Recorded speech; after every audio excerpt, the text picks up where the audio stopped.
And hello, everyone, and welcome back to Cyrus Webb Presents here on Amazon Live. I'm your host, Cyrus Webb. Glad you all could join us once again. Also want to welcome those who are tuning in on Facebook, on LinkedIn, YouTube, and Twitter. We're glad that you all could be with us as well. I'm excited about today's guest. She's actually making her second appearance here on Amazon Live, but her first for this year. We're excited to welcome back award-winning author Jodi Lea Stewart, who's celebrating her brand new book. You guys can see it there, The Gold Rose. We're going to talk to Jodi not only about her love of historical fiction, but also what it's been like for her to write different types of fiction and have readers literally around the world be able to enjoy her work. We have the book highlighted right now in the carousel on Amazon. It is available in paperback as I have it, but also the Kindle version as well. Also, other books like Blackberry Road, you guys see there, one of my other favorite books from Jodi. You'll find it there in the carousel as well. But Jodi, my friend, welcome back to the broadcast. Thank you. I'm so happy to be here, Cyrus. Oh, it is always a lot of fun when we get together, Jodi.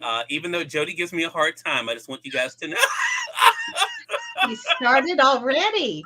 He knows I have a laugh problem. Look, Jodi, I want to talk about this. Congratulations. You've been winning more awards this month. Talk to us about the feeling about the response so far to the Gold Rose. It's really exciting because, for one thing, I never thought I was going to write anything near what would be classified as war fiction. And I just won a first place Firebird International Award for war fiction. And I'm like, really? I did that? So it's been exciting. And then, of course, my favorite thing always is multicultural. So I've been winning so far. Not all the results are in, but I have a top 3 in multicultural also. So, and please pardon my allergies because I'm suffering with them today here in Arizona. Look, I totally understand. So, Jodi, I want to dive into your writing before the Gold Rose first to give our audience some context, because our audience has grown since the last time you were on with us. And I want to kind of give them an idea for myself as a reader, the thing that I find so fascinating about Jodi. When I first met Jodi, she was writing what I would consider young adult fiction. Yes. And so to see what she's been able to do from books like Blackberry Road, you guys see there. I'm going to highlight in the carousel for you guys on Amazon, The Accidental Road. And of course, another great book, Triumph, which was the last interview I did with her, was for Triumph. And then, of course, now you have this book, The Gold Rose. I bring that up, Jodi, because when people say your name, people probably are coming to you from totally different books and ages. How does that feel to know that you've been able to write books that different groups will be able to enjoy?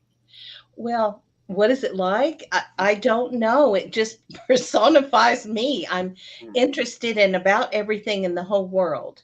And so starting out as a young adult writer was a lot of fun. And nobody says I won't go back to writing another Silky book at some point. But then historical fiction just grabbed me by the throat. And I got so in love with it. And that's why the last 4 are historical fiction. And now I've jumped borders from the USA into foreign countries.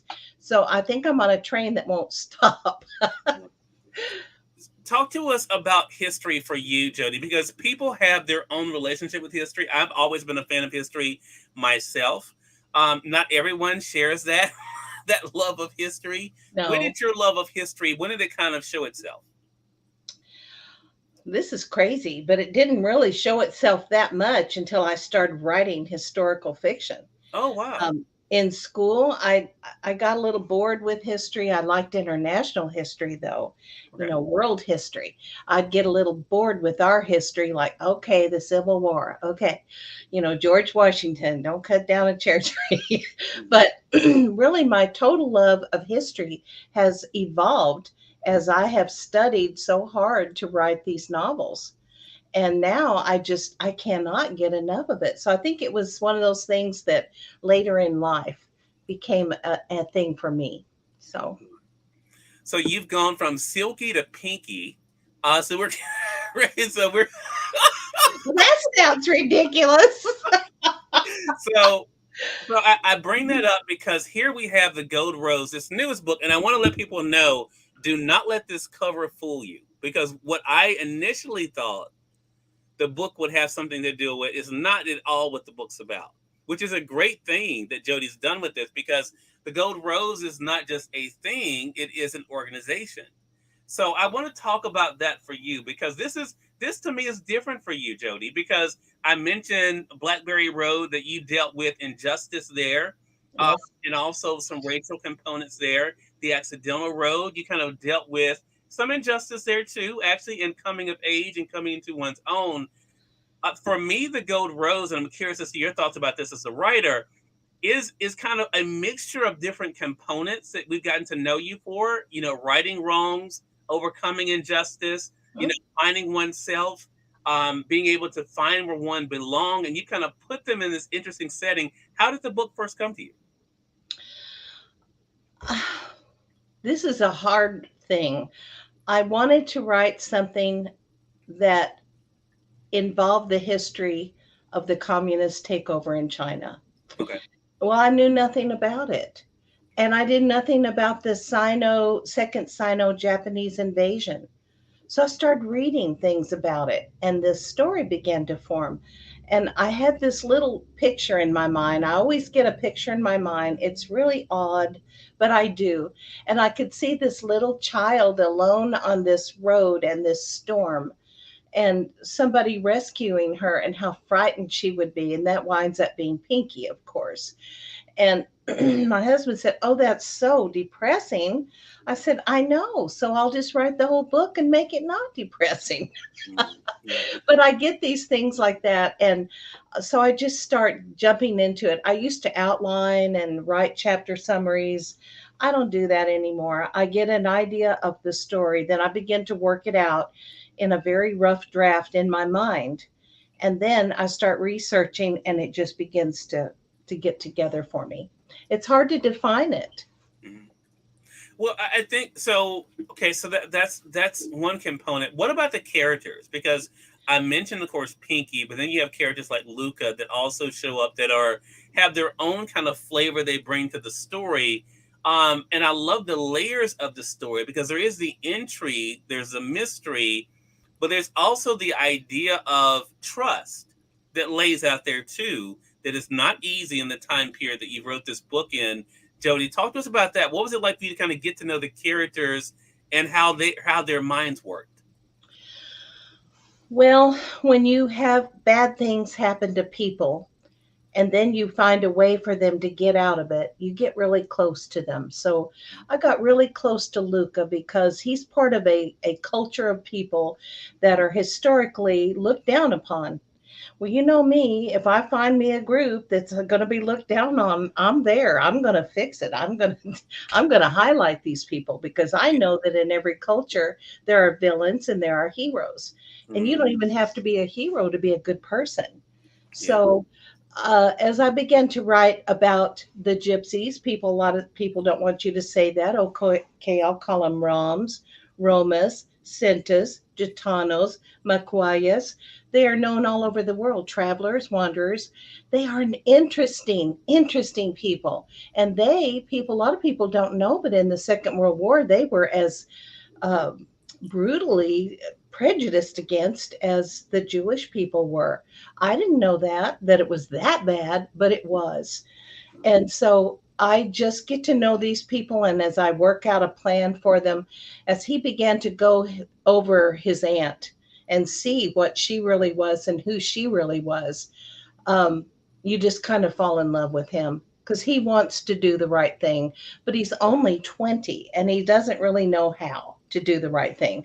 So I get into my characters as I write more for them to get into and come out of. And so Pardon me. for you then, Jodi, it's interesting. You mentioned that actually a couple of times. I've noticed here that even though you are writing what is considered historical fiction, you like to be able to add your own flavor to it. So how do you decide the line for yourself? Is you're writing about a real time period, or maybe even some events that some people might, recognize around that time? How do you kind of decide how much of your creativity is going to be able to play with it? Well, the number one thing to do if you're writing historical fiction, there are two things. One is that you have to get your facts right. Okay, that put that aside. But the other one is that you bear a huge responsibility to not change history as you insert your characters, your fiction characters into it. So that's exactly what I try to do with my historical fiction is bear the responsibility that I can't change history, but I can change the reactions of the people I put into it from maybe some that others have never thought about. Has anybody ever thought about the roles of gypsy people in World War II if they lived in Argentina? How about if they owned a circus? You're like, okay. And why would the circus owner leave Argentina? What happens? Why does he do that? Because of what was going on in the world at that time. How many people have thought about the silver masked saint? How popular he was in the 40s, right before World War II in Mexico. Very people. In fact, I've had people contact me that say, "Oh my gosh, Jodi, my dad and my uncle were such fans of his. They've got pictures of him all over their dens." I'm Wow. like, "Oh, yay." But I mean, that's just, you can't change the history of it, but you can darn sure change how characters react and how they solve the problems. And it's so interesting too, Jodi. I thought about something I had not discussed with you before. That is also a theme in the books that I mentioned, like Blackberry Road, The Accidental Road, Triumph, and now The Gold Rose. And that is, as you are taking us back, you also are taking away some of what has happened, especially for women who are the main characters of these books. Um, because of course, the women of 2023, even though there are some interesting and sad parallels, I would say, to how women are looked at in your books. They're in a more challenging situation. Talk to us about that, because you and I have never discussed that before. Because in all the books that I mentioned, as you've kind of written these women, it's not like women are being championed or looked to or lauded as what they can do and who they can be and what they can contribute. Talk to us about those dynamics for you. Well, one of my favorite things, I'm sort of a survivor myself. Mhm. If I ever write my memoir, I'll explain that. But I one of my favorite things is to see, of course, triumph over adversity. And when it's a female having to deal with how things were in history, they were not as easy as they are now. You couldn't run to an agency and say, they're prejudiced against me because I'm a woman or I'm a minority. You had to deal with it yourself. So I throw so much at Charlotte, Pinky, and Babe, and I let them deal with it. And then we survive at the end. And I don't know how they would be in this day and time. Maybe they wouldn't be as strong as they were then. I mean, look at Babe. That little child, she fell in Galveston Bay when she was 2. Okay. Yeah. And it goes on from there because they're very strong women. Now, Luca, though, see, he's one of my men. I don't just write about women. Right. He's a male character that had to survive a lot himself. And how was he going to come out? He came out bitter. But what happens? not going to reveal it. But he came out bitter, ready to avenge what his aunt had done. So I love to create situations in which people have to use their brains, their grit, their craw to get out of them. And I don't want it to be unrealistic. Right. Such a great point. I want to say for those who are just tuning in, he's on the radio side or online, of course, through our friends at Facebook, YouTube, LinkedIn, Twitter, and of course, Amazon Live. You all are tuned in to Cyrus Webb Presents. I'm speaking today with Jodi Lea Stewart. She's an award winning author. She's written a lot of books. The most recent ones I've been talking about here, of course, are Blackberry Road, one of my favorites, which is why I want to make sure I captured it in the shot there. Let me go ahead and highlight it for you guys there on the Amazon Live side so you guys can be able to get that book for yourself. Also, we have books like The Gold Rose, which is our brand new book. You all can see it there. It's available in paperback as well as the Kindle edition. I see you guys coming in also there on YouTube. If you guys have any questions for Jodi, feel free to be able to let me know. So let's talk about the agency. Let's talk about The Gold Rose. What was that dynamic like for you to create? It's hard to talk about it and not reveal things that I want people to Okay. find as they read. But I thought, how great would it be if there was an agency that operated under the premise of what I feel in my heart about saving others, rescuing them from the horrible, ugly head of oppression, those who can't save themselves, mostly children, but not always children, and an agency so committed and so funded that it actually could do this, even at a time during war and all that. They are so funded and so committed that they actually can go and do these crazy things. And then you saw the two ways that they mostly find their victims, and that came to me like almost like a dream. I'm like, how do they find their victims? And so I can't say too much. I want to talk about a conversation that takes place in chapter 62 of the book. I thought it was an interesting thing that you talk about, and I think for a lot of people as they are reading this book, Jodi, I think they'll enjoy the story, but I also think they will look for themselves. And the reason why I say that is because of the way you wrote the book. I mean, you kind of put us into the lives of these characters in many respects, but there's one thing that is very Jodi Lea Stewart that comes up in this book, and that is talking about our roots. And it's so interesting when the question is raised in this chapter. I won't give the context, I don't want to spoil anything. The question being raised is, where are your roots? The answer is, it might be hard for you to understand, but our roots are not a place.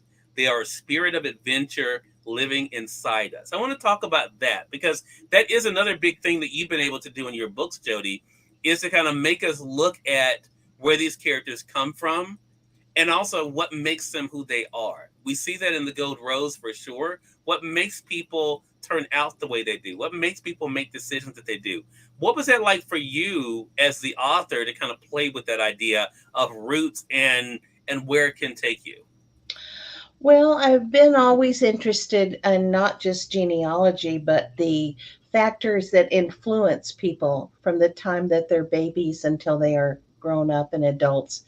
And our roots that we all have, my roots are practically hillbilly on one side. And I had a huge, wonderful bunch of aunts and uncles and cousins and all just running crazy in Oklahoma and Missouri when I was a kid. And that rooted me to the fact of roots right there. That was roots. My dad's family, turns out I'm mostly Scottish, didn't know it. I didn't know my real father. So how do you explain roots when you don't have them? And how do you root when you don't have a permanent place or family all around? Well, it has to become something that's inside of you. Where does that come from and how does it grow? That grows from your relationship with those around you and the ones you love. Love that. Love that. I've asked you this question on the radio side before, Jodi, but I want to ask for our audience that are watching us now. People love, especially characters they've gotten to know, they love for them to be able to engage with one another. Is that something you could see happening with some of the characters that you've created in these different books, them coming together? You mean at the end of the book? Well, like if are there characters that you would like to bring in from another book that may meet some of the characters Oh, in the Gold Rose? oh, I'd love to bring in Kat and Ellie from The Accidental Road Hmm. and put them with these three ladies at the end of the book. I would love that. It's almost the same time era right there. Hmm. Yeah, because Ellie found herself in The Accidental Road, didn't she? Yeah. But let's see, who else would I love to? I've never had that question. That's a hard question. Let's see, who else in Blackberry Road? Oh man, Mr. Leroy. You know, he's my favorite character in that whole book. Mm. Um, I would love him to meet some of my characters out of Triumph, Oh, okay. like Willie, for instance. Okay. Willie and Mr. Leroy and Simon St. Clair. I would love to have them all meet and have a meal in New Orleans, like I put that family. Love it. So, but that's an interesting question. Thank you for asking, and I'm going to ask myself that more. Yeah. That was different. Well, I'm always curious when you, and that's why I was mentioning those particular books, Jody, because the books do stay with you, and you do have this idea of, even though each story ends in a way that's satisfying, I think just like anyone else, you wonder, okay, well, what are they going to do next? What's next on the horizon for them? Who might they meet that may even make them, have a bigger worldview, or maybe pick up a trait that they, didn't realize that they could grow from. I'm always curious about those things. So, Wow, uh, that's excellent. yeah. You are a good interviewer, I'll tell you that. Well, I appreciate that. I did not pay her to say that, y'all. I just want y'all to know No, I just know it. He's my fave. but I do want you guys to get this book because I think you will really enjoy it. And the great thing is, it is a standalone, so you don't have to have read anything else from Jodi Lea Stewart. However, Jodi, I do want to put you on the spot for one more question, and that is, if you were asked, what other book outside the Gold Rose would you recommend for a first-time Jodi Lea Stewart reader? What would you say? Depending on the audience, one that gets a lot of attention is The Accidental Road. Hmm. But I have so much in Blackberry Road that is so much part of who I am and what I believe in Yeah. that I would recommend Blackberry Road. By the way, there's another cover to that book. I'm going to have to send it to you. Oh wow. Okay. Okay. Yeah, And let me say this too. This book is very timely for today too, it Jody. is. And Um. Triumph is also. Yeah. Triumph and Blackberry Road fit right into what the whole world right now. Right. You know, if I had my way, we'd all be having a hootenanny every year, the whole world, See, and that's why we'd you have to bring stop. those characters together. See, that's why I you have to know. do that. I know. Let me get that planned. I'll bake a cake. I always bake a cake. So again, everyone, Jodi Lea Stewart has been our guest. I told Jody this 25 minutes flies by, and she's like, "What are we going to talk about for 25 minutes?" I'm like, "Jody, between the two of us, that will not be a problem." No, it never is. But you give me some really hard questions. You think they're easy, but they're hard. But I really love answering them. Well, good. Well, I appreciate that. Well, make sure you guys do get the Gold Rose on the Amazon Live side. Appreciate you guys being with us over there. If you have any other books that you're interested in by Jody, all you have to do is click in the carousel you guys see there. It'll take you to be able to read more about them, add more to your reading list as well. And don't forget to tell your friends about them. For those who are joining us on Facebook, LinkedIn, YouTube, and Twitter, you guys will see the link that will bring you over to Amazon. That way you can be able to get the books for yourself as well. Jody, how can our audience stay connected with you? Stay connected to me. JodiLeaStewart.com is my website, and it's JodiLea, a little bit different. And then I'm on YouTube, and then I'm on every single other platform except TikTok. On YouTube, I'm author Jodi Lea Stewart. You can find me there. We're busy getting book trailers for all of our novels because people are so visual now. Mhm. And I'm busy researching for number 8. Awesome. So we'll continue with that. You know, we'll have to be talking here in another year. So I think this one's going to take me a while because it's complicated. It is, but I'm enjoying it. Love it. Well, Jody, great conversation with you. So glad to have you back on with us and looking forward to our next chat together. Thank you. Thank you for having me. And I'm always happy after I leave. So thank you. Bye, Cyrus. Bye, everybody. Take care. And we thank your audience for tuning in to another great segment of Cyrus Webb Presents. Again, for you guys tuning in on Amazon, make sure you guys do go ahead, pick up the new book from Jodi Lea Stewart, again, The Gold Rose. You guys are going to love this one. It's a great book. I think it's a great conversation piece. Will definitely take you back to an interesting time, the 1940s.